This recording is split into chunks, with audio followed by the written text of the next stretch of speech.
What's poppin', dogs? Mr. Allen here. We got to sketch a graph of functions whose product builds a quartic function with a 0 that has a multiplicity of 2 and a y-intercept of 0, comma 4. So my y-intercept's got to be 0, 4. Now that 0 with a multiplicity of 2 could be anything. It's really my choice, okay?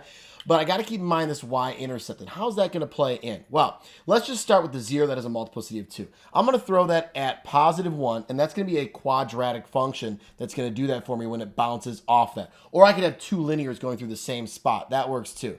I'm going to go the quadratic route, and I know right now that it crosses at positive 1. Now, how do I get my y-intercept? Well, when I get my other two graphs on here, or other graph on here, what I need to have happen is that my values here along the y-axis multiply out to a positive 4. All right. So now what I'm thinking I could do here, is why don't I take a 0 here at negative 2, and if I give it a slope of 1, I would go up 1 over 1, up 1 over 1, and I'd land at positive 2. So now I have, if I actually hit that one, there we go.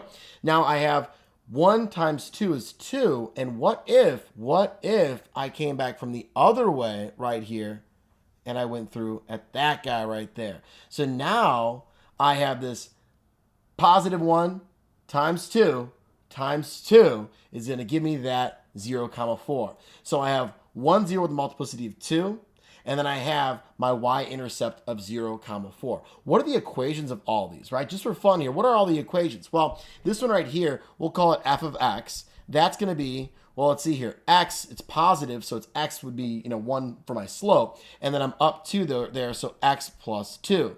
Now, as a factor in my polynomial, x plus 2 would check out, right?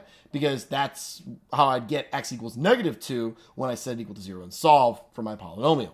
Now, the other one over here, I'll call this guy g of x.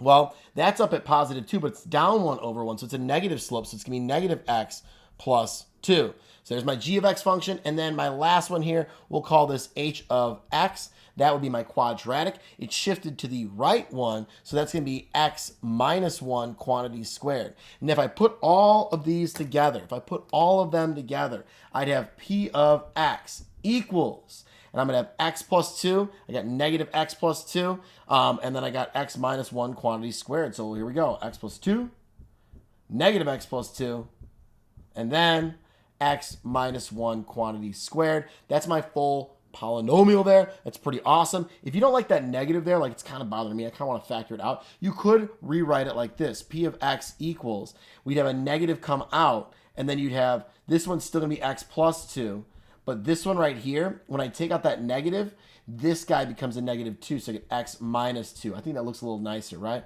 Looks nice and cleaned up. Then I have x minus 1. Oh my goodness, as I write over all that stuff. Woo! That got a little crowded. But it crowded in a good way, because math, bro. All right, that's what I'm talking about. See you dudes later.